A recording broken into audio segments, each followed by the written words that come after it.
Hello and welcome back to the Watford Way, and something a bit different today. Just a general chit chat about what is going on at Watford at the moment. And today I'm delighted to be joined by once again two regulars on the channel, and that is of course Brendan and Finn. So first of all, Brendan, how are you doing today? Thanks for having me again. I'm doing fine. How about you?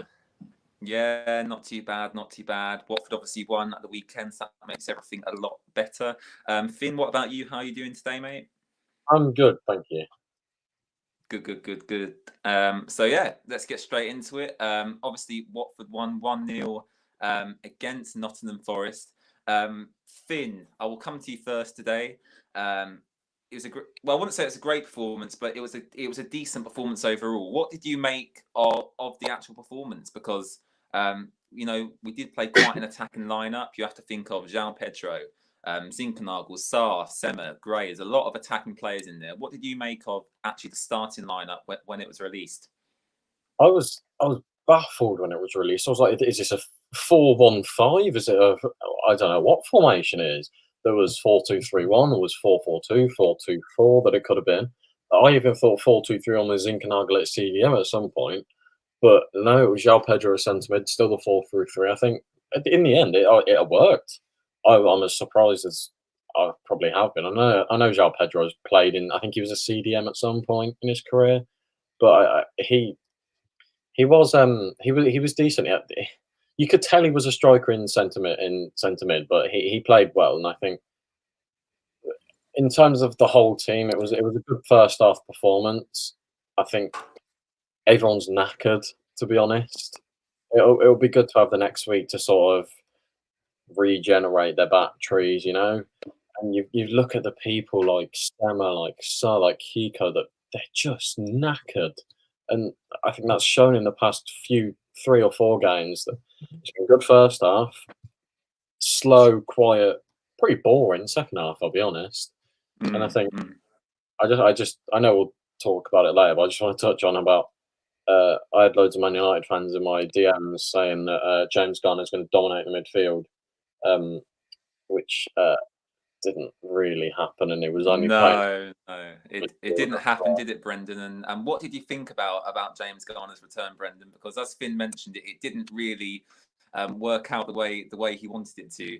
And actually, before we touch on James Garner, Brendan, special mention for João Pedro playing in midfield. How good was he against Forest? Because he's not a midfielder. He's more of a striker, and yet he was obviously asked to deputise in that position because of injuries and suspensions. So first of all, Brendan, before you touch on James Garner, how good was João Pedro against Nottingham Forest?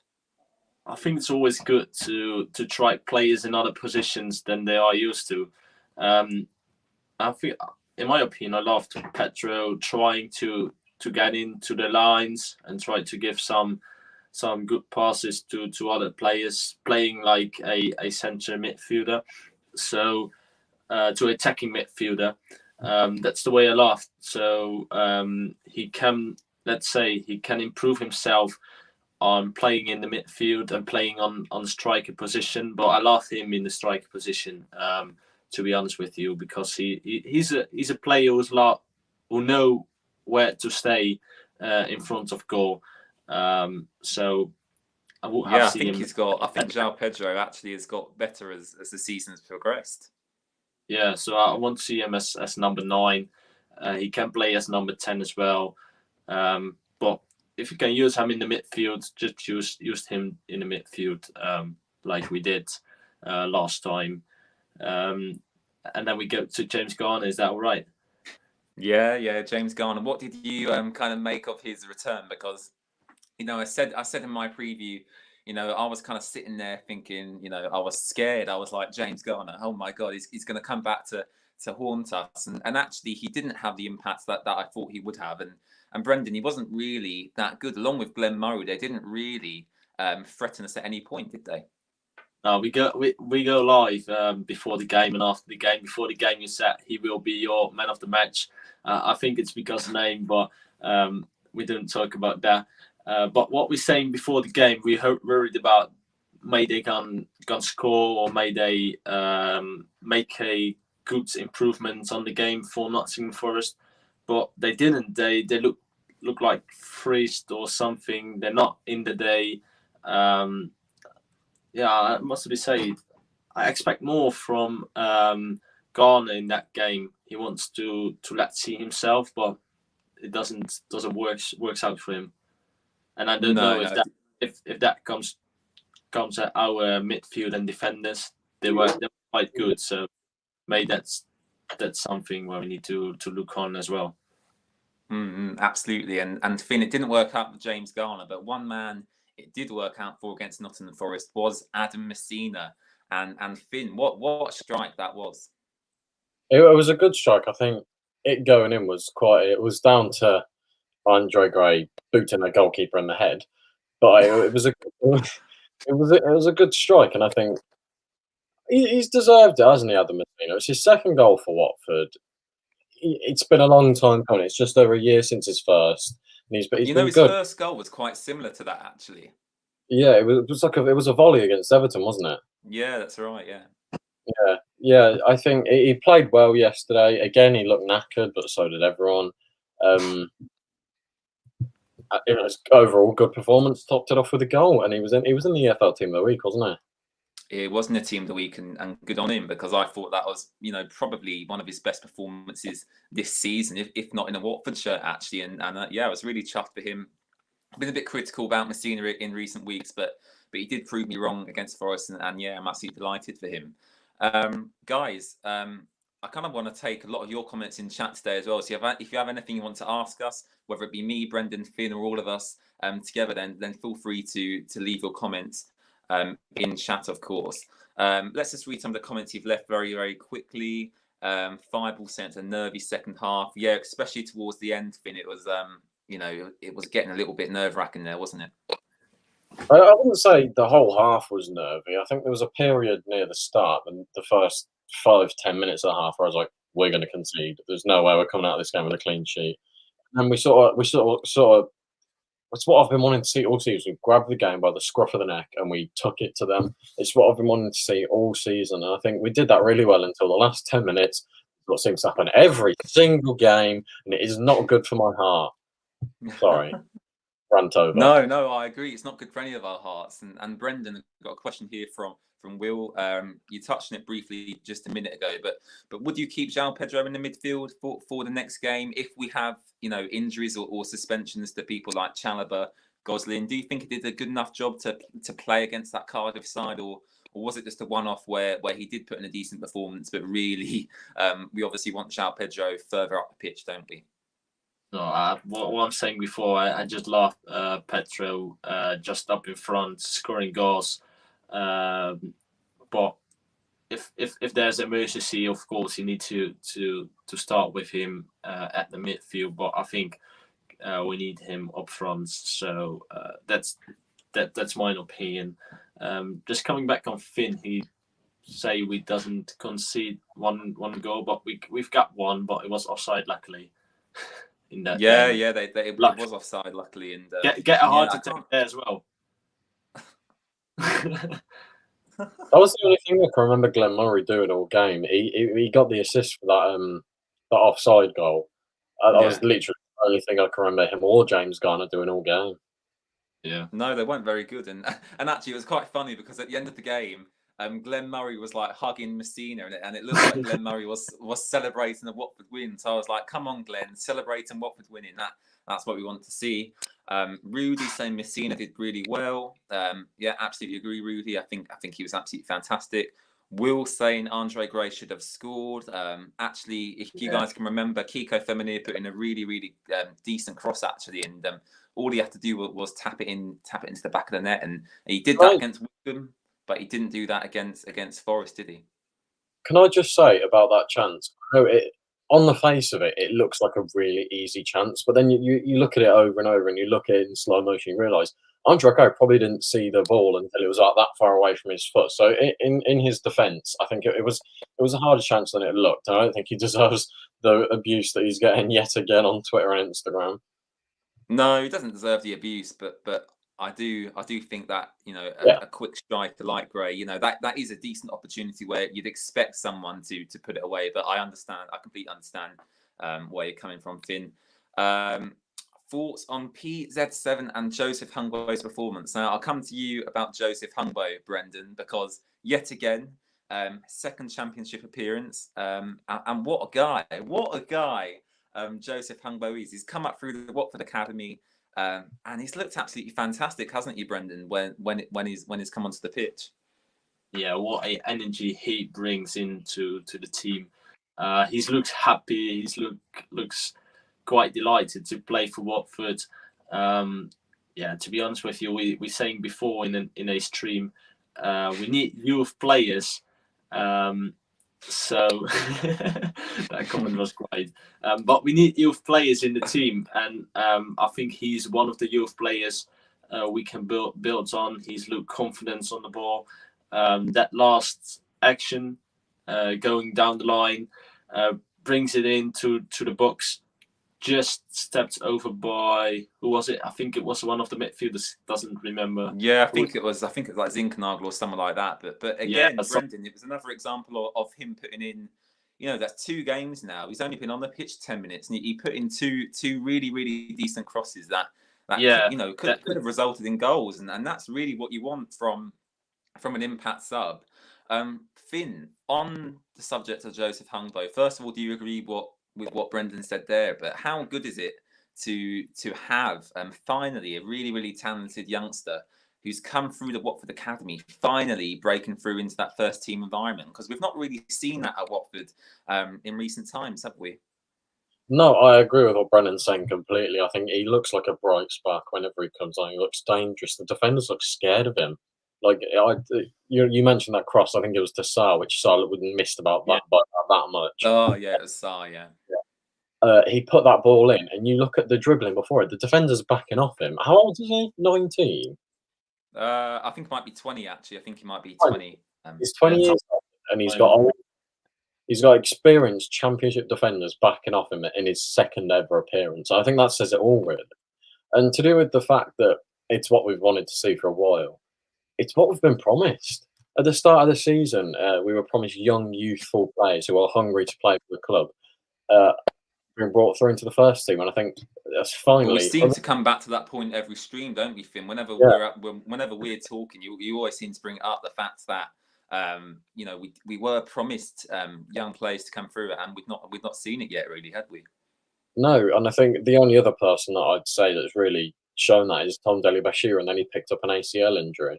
But Tom Delibashir is slightly different in the sense that we brought him in from another academy rather than him coming up through our own ranks. I thought Joseph Hungbo was at Crystal Palace as well, wasn't he? Oh, was he? I'm sure he's been here for quite a bit of time though. I'm sure he's been here for at least 3 or 4 years. He was at Palace under 18s, and then he came to Watford, I think. Yeah. So not quite the journey from under 12s to first team, but it's the best we can get at the moment. Yeah. Rudy saying Hungbo needs more minutes. You know, we will absolutely agree with that, Rudy. Ed saying second half tactics were risky and very frustrating. We got away with it. Messina manned the match, so Messina absolutely was manned the match, and yeah, second half tactics questionable, but we did get the win, and that's all that matters. AJ saying who's the striker on Saturday? I'll come to you, Brendan, with this question actually. Who do you think should be playing up front? Because we've got a lot of options there now. I'm going to list a couple of them to you now, and you can tell me who you want to start up front, and let me know in the comments as well, because I am really interested in hearing your thoughts. And it's actually quite remarkable how many strikers we've got at the club, injured or fit. So we've obviously got Troy Deeney, who's out injured, Isaac Success, Stipe Peritza, João Pedro, and Andre Gray. And Brendan, there's a lot of strikers for you to choose from there. So who for you starts against Cardiff?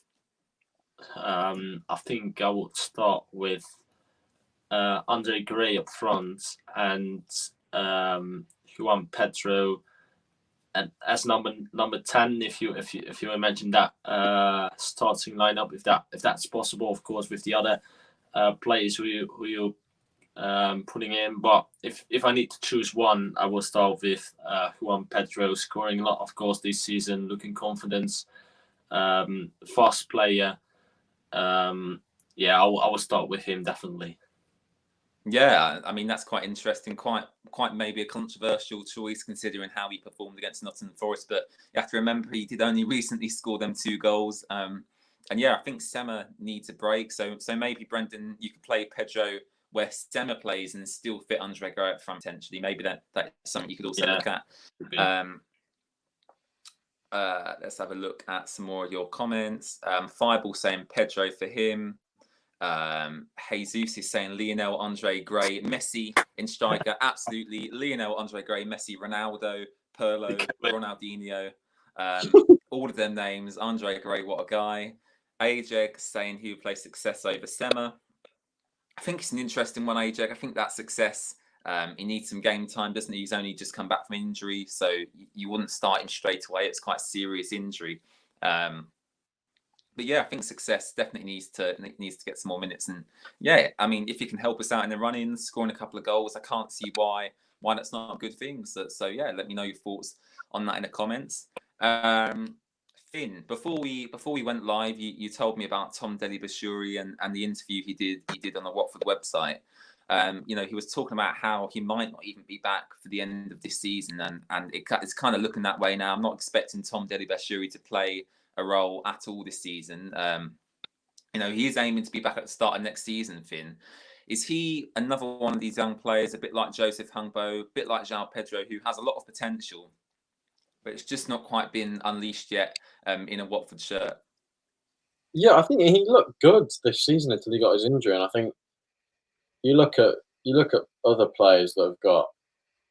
Jerry did his ACL, and he hasn't looked the same for Udinese. You've just got to hope that isn't the case with Tom Deli-Bashiri. You just got to hope that because he's young, because he's fit, because he's 20, he should recover fully and be back to his best. But you've just got to hope, haven't you? Because we do want to see these players like Hungbo, like Bashiri, like Dan Phillips. You want to see them coming through. Dan Phillips, another one, yeah. Can I just quickly say about the success for Sema thing? I think success would be my 4th choice left winger behind Sema, Hungbo, Zinchenko, and then Success. Yeah, I mean, Brendan, what's your thoughts on that? Yeah, it could be a good one if they play together very very well and things like that. It will be a good one, isn't it? I just think there is so many options in them front positions now, and look, I listed them to Brendan. I'll do it again now just because it is ridiculous the amount of strength and depth. We've got Perizza, Success, Gray, Pedro, Dini when he's back. There's so many options there. Sema, Sarr, who can all play across that front line. And I think we're blessed to have so many options, actually. But we do play a 4-3-3, and only 3 players can play in that front line at any one time. And even Joseph Hungbo's now fighting for a place in that first team. So really, really competitive at the moment. Let me know some of your more thoughts in the comments below. Let us know more questions. You can literally ask us anything you want, and we'll be here for another 10-15 minutes or so, kind of talking about Watford and what we think is going to happen in the next couple of weeks. I'm kind of going to move on, Brendan and Finn, now to the Cardiff City game. Probably our biggest game we've had for quite a few weeks now. Obviously, the last big game you'd say was against Bournemouth, which we ultimately did go on to lose. Finn, Cardiff are fighting to get into the playoff places. This is going to be a really, really tough ask for this Watford side, and it's actually for me a blessing that we do have 7 days in between games now, and yeah, it's going to be a really, really tough ask to get a result against Cardiff, isn't it? Especially considering it is away from home, Finn, as well. I think it's common knowledge that our record against the top 6 or even top 8. Cardiff at 8th, aren't they? So our record against them is dreadful. They're one of the 2 teams to beat us at home. We've got 4 points off the top 6 at the moment. All season. Wow, is that all? 4 or 5, because there was the win against Norwich, the draw against Brentford, and the draw against Bournemouth. Yeah. So that's 5. Sorry, but that's still. I mean, that's not good, is it? That is not good. It doesn't help us that we're away from home either. If I've said for ages that we're not going to win this game, I just can't fathom. Oh, here we go. Same old negative Finns back again. I'm sorry. Shoot. Wow. I just can't see us getting a result. I as much as I want it, as much as I want as an Andre Gray last minute winner, but it's just not going to happen. Well, Brendan, there's negative Finn for you. What about you? Are you a bit more positive going into this Cardiff game, or are you as pessimistic as Finn was? Because I think we can get a result. I think that if you take the Bournemouth game out of it, I think we've won something like 7 out of our last 8, which is fantastic form. And you know, that Bournemouth game you have to class as an exception because Jefferson Lerma obviously is a complete cheat, but we'll move on from him. What an awful player. But Brendan, back onto Cardiff, it is away from home. Is that going to have a massive detriment to us, the fact it is a away game? Or do you think that, you know, this Watford team at the moment is in quite good form? And, you know, we've got players on good form. Pedro, Sema, Sarr, you know, they've all been performing quite well lately. Should it be, you know, another walk in the park for us? You know, is it going to be another 6-0 like we saw against Bristol City? First of all, I saw some chat things that people say we draw, we lost. I think not a lot of Watford fans seeing us winning at Cardiff City away from home. But yeah, what you're saying, but yeah, must be saying, you know, it's always difficult to play outside from home, away from home. I need to say, but yeah. We lost last time out in Cardiff when we played Swansea, wasn't it? Yeah, well, we lost the Swansea game as well. I mean, that's another game we lost. I mean, I think Finn is right. I mean, we've beat the majority of teams below us, but those are teams you expect to be beaten, and really, you want to be making ground on the teams above you. And yeah, I mean, it's going to be difficult, Brendan, isn't it? Yeah, it will be a very difficult game. As always, Cardiff City away is not the easiest game there is in this league. When we play in the Premier League, we win against them, wasn't it? Oh my God, Premier League! What was it? 5-0 to Delafeu hat-trick, wasn't it? Delafeu, Troy Deeney brace. Get optimistic about that game. You know what? Actually, forget what Finn said. In fact, we're gonna win one. Let's take Finn out for a second. Let's take Finn out for a second. Me and Brendan, positivity. That is what we want, Brendan. Bring the positivity. Now, I hope Finn takes this moment to think about how negative he is. Memories from the 5-0, Brendan. That's what I like. Delafeu, hat-trick, Deeney brace. Come on. I think all right, Finn, you can come back in now. I hope you've taken the time to think about how negative he was. And yeah. I feel. I don't know. I feel abused. I think we will win 1-3, and I think Cardiff will open the score very soon in the game, and we've got like heart attack at home, and then Jesus' favorite player, Andre Gray, scoring the 1-1 in the 5 minutes after half time, and then we smash them in, and we get 2 goals more. Zinchenko and Sema. Zinchenko and Sema. That's more like it. Finn, I'm going to come back to you now. I'll put you on a naughty step.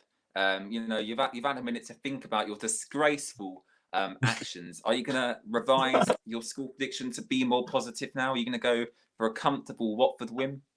Or a draw? All right, I Finn, because Finn say always we get a loss, so a draw is okay. It depends. Am I going to get put back on the naughty step if I don't change it? No comment. Then yes, 3-0 Watford. Come on, you whore. 3-0 Watford for Finn, 2-0 Watford for Brendan. Let us know your score predictions for the Cardiff game in the comments. I mean, I'll be back later in the week to do an actual match preview for that game, but we'll talk about it a little bit about it now. And yeah, it's going to be really, really interesting. Chalobah's back actually from suspension, isn't he? So that's great news for, you know, for the issues we've got in central midfield. Dan Gosling should also be back. And Carlos Sanchez also made his debut. And also, before we go today, We've got about 5 or so minutes left of the stream. So again, guys, appreciate you being here. And make sure to hit subscribe if you haven't already. We're only 2 away from 280 subscribers. So if we could hit that tonight, I would really, really appreciate it.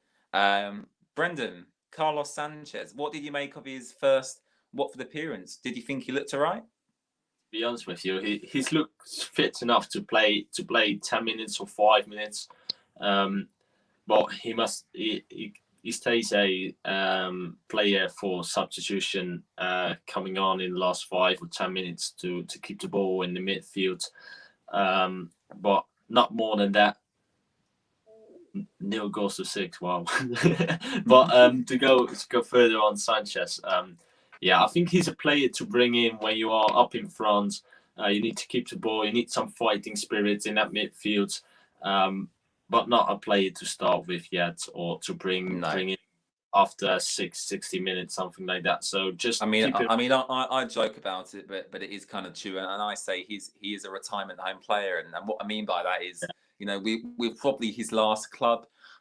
He didn't have a club, Finn, for what was it, nearly 2 years, or it's definitely since the start of this season.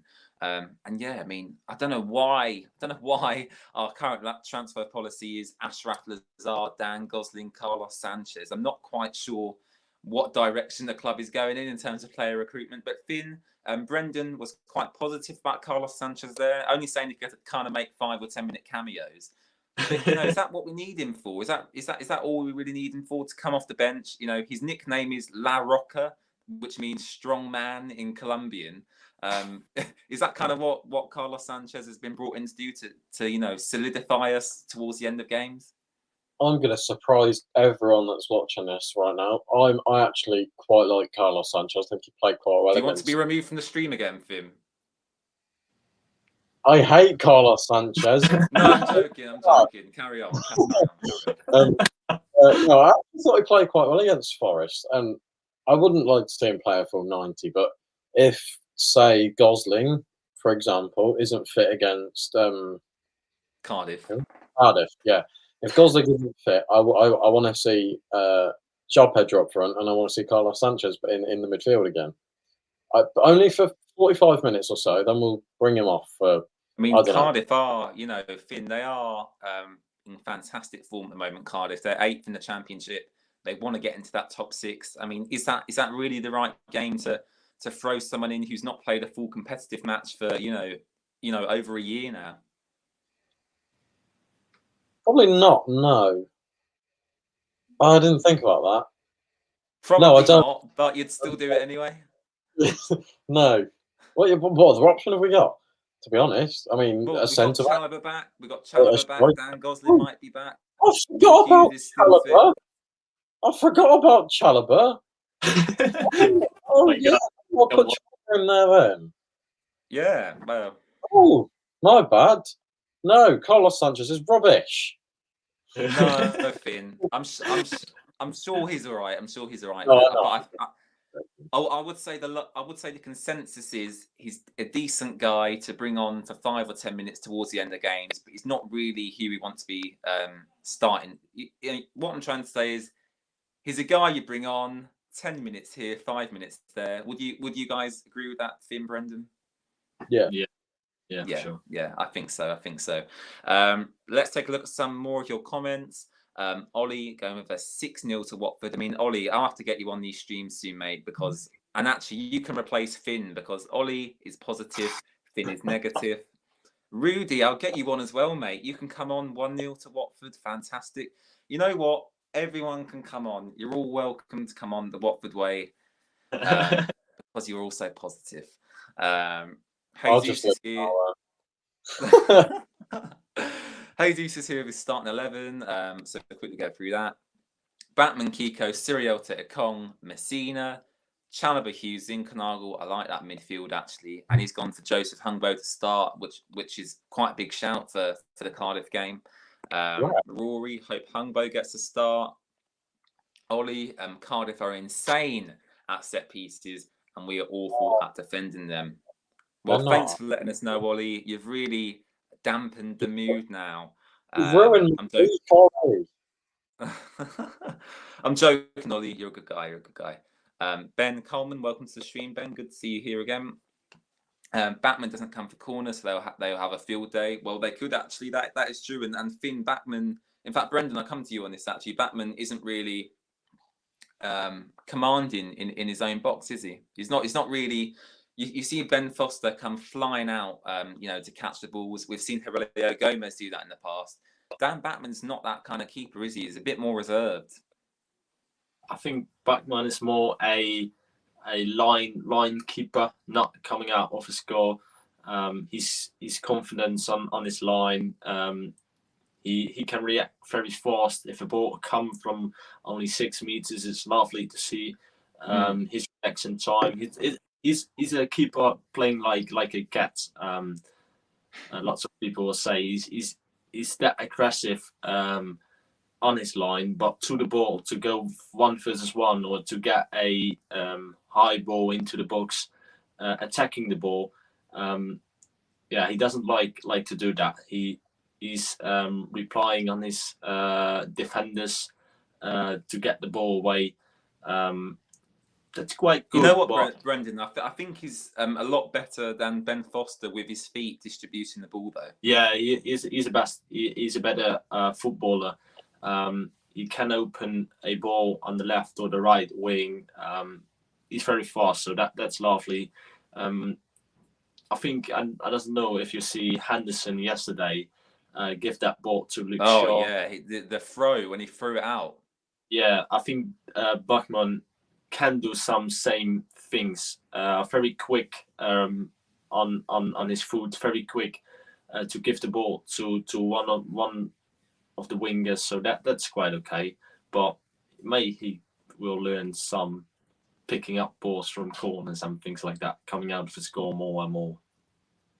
Good. And I think, unless Finn, you got something else to say, I think that is a good place to leave the stream. Can I just say quickly on Dan Backman? I think we were lucky for him to not be sent off yesterday. Which incident was that? Last minute he came on and punched the ball out of his box. He was actually outside the area, wasn't he? He was about that far outside the box. But Finn, I mean, the good thing is with the Championship, we don't actually have VAR, so that's not something. I mean, and actually, that is something I don't like about the Premier League. I don't like VAR, but that's a discussion for another video if we do get promoted back to the Premier League. But yeah, I think maybe if the linesman, Finn, was a bit more on it, focused, then maybe we might be seeing Rob Elliott make his debut against Cardiff, which would be quite funny. And yeah, guys, thank you very much for watching. I appreciate everyone's comments today. Really do appreciate it. As I said earlier, make sure to subscribe to the channel. We've grown so much, even in just the past couple of days, with the videos we've published, and I really do appreciate your support. 2 away from 280 subscribers, so if you hit the subscribe button and you're my 280th, send me a message and I will thank you personally. Brendan, where can everyone find you on social media? Brendan runs the Watford FC Netherlands fan group. Brendan's a really nice guy. So where can everyone find you, Brendan? I've got one more question. Is there any list you can see how many points we will get within the VAR? It's not in. I think sometimes people do make lists. We keep it in our mind to, if we find one, we brings it into the next stream, mate. Yes. Yeah, find one. Where everybody can find me, it's on Instagram on Watford FC the Netherlands. It's on Twitter with the Banner Hornets, with me and a Belgian guy. We are on Facebook, but not make that very often. I post on Facebook. Just follow us on Instagram and on Spotify with the Don't Take Me Home podcast. It's a Dutch one, but just give it a go. Give it a go. And Finn, where can everyone find you on social media? I know you just recently launched your Twitter account. You're obviously on Instagram, so where can everyone find you? On Watford FC Hub on Twitter and Instagram. I know that there's 2 Watford FC Hubs on Instagram. There's the Watford FC Hub and just Watford FC Hub. On the second one, follow that one. Follow Finn, and actually I've been kind and I've left the links to their pages in the description of this video. So once you finish watching today, just go down below, click them links, and you'll be able to find them on social media. Yeah, and before we go, I'll quickly give you Ajax saying incoming 5-minute plug from Finn. I'll tell you what, there's been a lot of hate. There's been a lot of unnecessary hate for Finn in the chat today. I hope you guys will be nicer to him. Shout out to the Lego head behind Finn's head, by the way. Yeah, for sure. That one's good. That way. That way. No, that way. Yeah. Lego head definitely needs to make an appearance in the next video, Finn. What if I just, every time I come on it, what if I hide him in a different, what if I hide it in a different place each time? That's a really good idea. Do you guys want to see that every stream? The Lego head man is in a different place. I think that would add something a bit different to the Watford way, maybe. And then the first person that finds it each week gets a cookie. Well, I need to put a disclaimer in there. The Watford way does not give out free cookies to anybody watching. But that's a great idea, and maybe we can do that in the future. You need to accept cookies, mate. You need to accept. I'm rambling on now. We should have ended about 5 minutes ago, but never mind. I did order the third kit today, by the way, before we go. I'll let you know that, guys. I ordered the third kit that Brendan's wearing today. Brendan, our lovely model, is modelling the third kit. I did buy myself that third kit today, so it should be arriving later in the week for a debut stream at some point soon. And yeah, I appreciate all the support. Go check out the interview with Mohaned on the Watford way on my YouTube. Really do appreciate it. He's a really nice guy as well. And yeah, I need to stop rambling. Thank you very much for watching, and I'll catch you in the next video very, very shortly. Bye-bye.